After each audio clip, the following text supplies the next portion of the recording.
My man Jim Riley had some issues with Jim Bowden's release of the free agents list. Well, so do I. So let's take a look at this list. Santander drills one, left center, ball into the end of deep left field. High drive to Soto, high towering fly ball. Soto, a high drive deep to right field. There it goes. See ya. There's the home run Cody was talking about. Welcome back to Touch and Base Podcast. This is going to be a little bit longer form video. I'm not going to go over the entire free agents list, just basically a top 10 of the free agents that he's calling out. So grab a notepad, grab some coffee. We're going to talk about it, but also I meant to do this video about, I don't know, a week and a half, 2 weeks ago. And some of these things that I've written down in my notes and that I'm going to cover, I was actually right about, and some of these things I was wrong about. Anthony Santander. Oh my God, that's so good. Going into free agency with a career high 44 home runs and 102 RBIs, a solid right field for a young Orioles team. Jim has his contract predicted at 7 years, $150.5 million.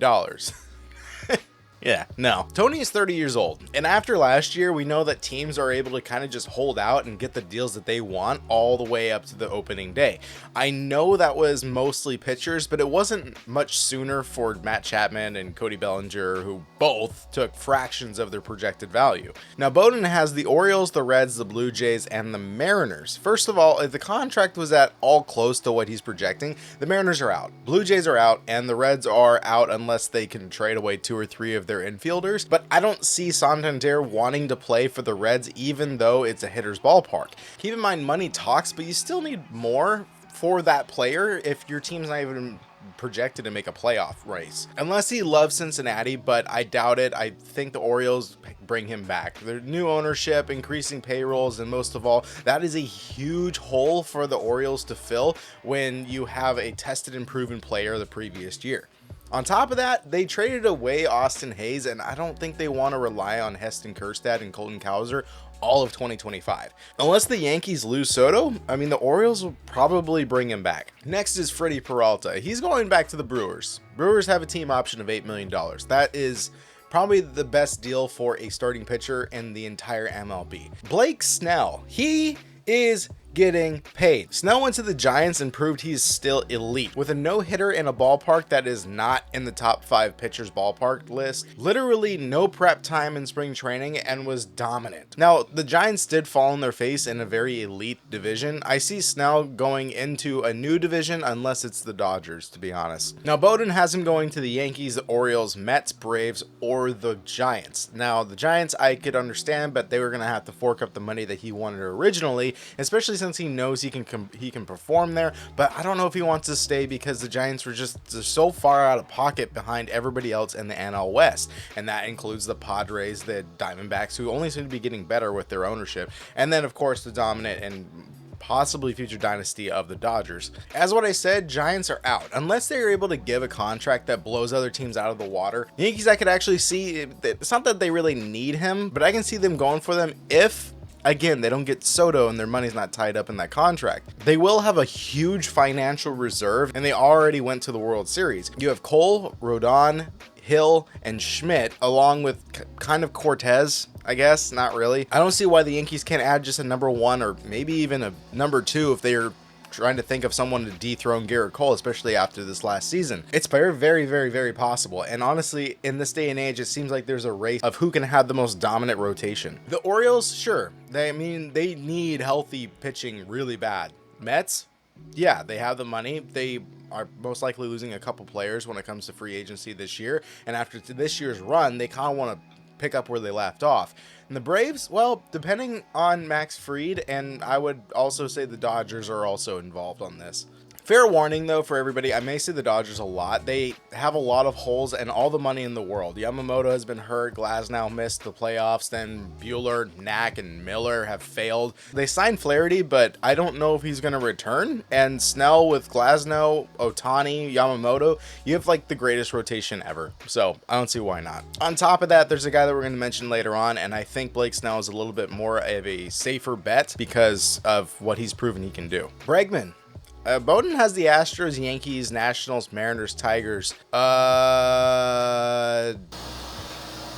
Astros doesn't sound like going to re-sign based on the post on social media, and I think Bregman sees the collapse of the dynasty playoff contention team. I think he sees that it's coming to an end. Yankees and Mariners? No. Too much hatred. There's a lot of history. I agree with Jim Riley on his take, but I don't know about the Tigers. Jake Rogers was doing fine at the end of the season, and the Tigers literally had the same salary for the whole playoff roster as the Astros closer Josh Hader for 1 year. They don't have the money unless nobody makes him an offer, but I feel like somebody will. I think I would add the D-backs and the Blue Jays. The D-backs have Eugenio Suarez, but only the 1 year, and this could be a long-term option. Call me crazy. I can see one of them playing first base, and you sustain a bat in your lineup. It's not Christian Walker, but I think Bregman will be a cheaper than Walker option, and maybe there will be some position shuffle for 2025. There's a possibility there when it comes to the D-backs, especially since they are most likely losing Jock Peterson. The Blue Jays, I say because I don't see any cheating scandal relevance. I may be wrong, but I honestly don't have much ground for this, but I can see Breggy in Toronto at third base. With Bo and Vlad, maybe it'd be a big pick-me-up and a veteran face that really brings this team together. It could be Vlad, Horwitz, Bichette, and Bregman would be a solid infield if Bo can hit like he did 2 years ago. I don't know what's going on with Bichette. Pete Alonso, staying with the Mets. I mean, he is the face of the franchise. If they let him go after the 2024 season, the PR for that would be a freaking nightmare, and I don't know if Mets fans would take too kindly to that. Max Fried. Now, I mentioned him earlier. Jim Bowden has him going with the Braves, Orioles, Mets, or Red Sox. Now, Jim Riley, there's two different Jims here, so I have to be very specific. He made a comment about Max Fried wanting to go back home to the West Coast and will be going to the Dodgers, is his prediction. Now, if he is correct about going back to West Coast, then I agree with both of our Jims, Riley and Bowden. I don't see it when the Dodgers quite possibly could go get Blake Snell. Now, Snell wants a long-term contract. If the Mariners had the money or wanted to trade Luis Castillo and bundle him with Haniger for a single prospect that is maybe a top 100, that is about 40 mil a year of available salary, where I could see Snell signing for 5 years in his hometown of Seattle, where he has a little league established, a little travel team, and participates in camps during the offseason. That I could see, but that's like a 2% chance of happening. The Dodgers could get Max Fried. It's his hometown, his childhood team, but why? When there's a player that's coming up that could beat out Max Fried and Snell for a rotation spot and get paid a lot less money, but we'll get to that. So overall, I say the Padres are probably getting Max Fried. It's close to home. Yeah, it's a rivalry, but the Padres need pitching, and it's the second best stadium to be a pitcher. Musgrove is out for 2025. Fried would be a great addition to the Padres, and yeah, I am wearing the jersey, so hey, maybe that's the good luck for him to go to San Diego. On top of that, the Padres are kind of in a little bit of a tough spot. They took out multiple loans, and the MLB is cracking down on them pretty hard. So they're going to be losing a lot of players with a high-end salary they had to fork up at the end of this season. People they even traded for, like Tanner Scott. I think Adams is getting released. There's a couple other players. I don't know if they're going to re-sign Profar. I think they should, but from the rumors that I read, they're going to offer him like 30-something odd million dollars per year, which is insanely high. I don't know if that's accurate or if it's just an overall 37 million for 5 years. I have to look closer into that. But my point is that they're pretty much cutting down on payroll without trying to lose all the talent that they had from this season. It just proved that they didn't need Soto. They just needed a new clubhouse atmosphere. And I think Max Fried would fit right in there with Dylan Cease, Yu Darvish, really perform well, especially being on the West Coast again. Next up, Gerrit Cole. But that one is already past, unfortunately. I had a whole prediction on this, and I was actually right about it, and that was the fact that he's the second highest paid pitcher in MLB. After this year's cringe performance, he would be nuts to actually go out there and turn down the option, but I also knew that there was going to be a 2029 clause if he opts out of the contract, which would give him 1 more year. And it's really funny how that whole thing shook out, because he's of course was going to stay in the Bronx, but I assumed that he would, I don't know, it was weird. He was going to opt out for them to offer him 1 more year so that he can extend the same contract he was already on. But the way it was reported is that, no, I'm opting out. And then they're like, hey, we don't want to give you that extra year. Will you still come back? And he was like, yeah, okay, I'll do that. So technically he did what I thought he was going to do, but then he basically got called on his bluff. It was very stupid, but it kind of makes sense because Gerrit Cole won't even pitch to Rafael Devers. He just doesn't have much backbone, so not surprised that he got called out on his bluff. Now going back to Max Fried, why not the Dodgers? Roki Sasaki. Now I also wrote this and had this whole thing planned out beforehand, and I am gloating on this one. I was 100% right that this was going to happen. And Jim, buddy, dude, you were wrong. And I wish I posted this a lot sooner because it happened exactly the way I thought, and the answer of how and why is still not out, but I still think I'm correct on this. Roki Sasaki plays for the Marines in the MPB. That is Japan's basically equivalent version of the MLB. If you guys don't know, he is the best pitcher in Japan, hands down right now. He is our Chris Sale this last year. The stipulation here is and was that Roki won't be posted by the Marines because of his 5-year minimum in the MPB, and he had not met that 5-year where he could actually sign a major league contract, which means that he would be restricted to a minor league contract in which the profits to the Marines are minimal. So the easiest bet is that they will hold out until the 5th season and is completed, which is at the end of 2025, right?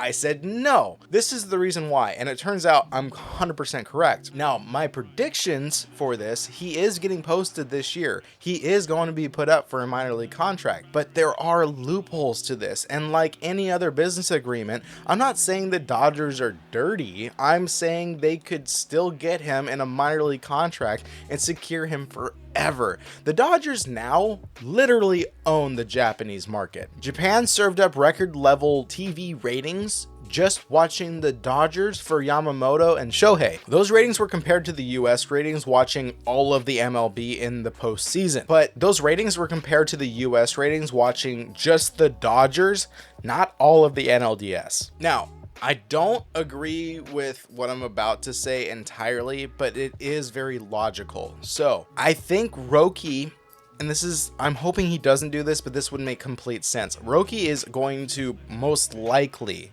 almost guaranteed, to sign with his all-star Japanese counterparts that he played in the World Baseball Classic with, and has a fan base that is already insanely huge just off of this last season. And on top of that, if he is going to sign with this team, and this team being the Dodgers, the endorsements will be mind-blowing. Imagine having Roki Sasaki, the best pitcher of 2024 in Japan, with Yamamoto, who was the best pitcher in 2023 of Japan, and the biggest player in all of the world for baseball, Shohei Ohtani, lined up in the same uniform. Do you ever wonder why Shohei agreed to a $2 million contract a year which is basically league minimum, for 10 years? It's because he makes so much money in endorsements. Roki Sasaki, he could do the same, and with control of his contract, I don't see why the Dodgers couldn't sell Sasaki merchandise and the Marines basically receive a cut outside of the contract signing. Income for the Marines that would last his entire MLB career instead of just one lump sum, which was what he would get if they waited until 2026. Is a wild thought? I don't know. Call me an idiot in the comments if you think about it, but I really do think that Roki Sasaki is going to sign either with the Dodgers or another team, which I think is actually a lot more realistic if you think of strategic planning, but that's coming up in a future video. So if you can, subscribe down below and, you know, hit the notification bell so you know when I put that video out. Next up is Corbin Burnes. Now, Bowden has him for the Mets, the Dodgers, the Red Sox, and the Orioles. I honestly see the Red Sox picking him up. There's a starting rotation that needs help, but before you yell at me, 7 years, $247 million? No. Again, I don't see anyone getting these numbers from the evident 2023 offseason. Red Sox I could see digging in along with going after an outfield slot. Maybe their full throttle announcement was just delayed until 2025. But the Orioles I think could bring him back. He did well there. The club is young and under control, but if you're bringing him back, I think we want a solid 3 and 4 rotation arm behind him. Bradish is fragile. Grayson I mean, he came back and was spotty. Means was good, but good for the losses that the team suffered. And I can see the Red Sox grabbing Burnes. I really do. Even though you have your 5 with Giolito, Bello, Houck, Whitlock, and Crawford, you also have Chris Well in there as like a 6th option. But you sign an extension with Bello and he throws a 4.49 ERA and a 4.19 FIP. Crawford threw a 4.36 ERA and a 4.65 FIP. Chris Well helped fill in and he threw a 4.08 ERA with a 4.15 FIP. This is your 3, 4, 5 in your rotation? No, I wouldn't do this and have to expect that 3 out of your 5 games, you have to score more than 5 runs to win. You tell me that Corbin Burnes can't be signed, become the number 1 as Giolito returns and settles back in from his internal brace for the number 2 slot. Then Whitlock returns from his internal brace surgery in May for the number 3 slot, then plays Houck in the number 3 or 4, who did great in 2024. So stick with me. You only have to have Bello in the 5th slot, who had a 4+ ERA, and that's only 1 game in 2025 where your offense literally has to produce more than 5 runs to win on average. Now, if you do the math on this compared to what they have now, if you were to bring back those guys from injuries and sign Corbin Burnes, that's only 30 starts instead of 81, with pitchers giving up an average of 4 or more runs in less than 6 innings. That's a wild card slot guaranteed with just Burnes alone. On top of that, they should probably go get Teoscar Hernandez if the Dodgers don't extend him. Honestly, Dodgers are probably going to extend him. But this could be a good Red Sox team if they stay healthy. And honestly, Duran, Teoscar, and Abreu, that's a solid outfield.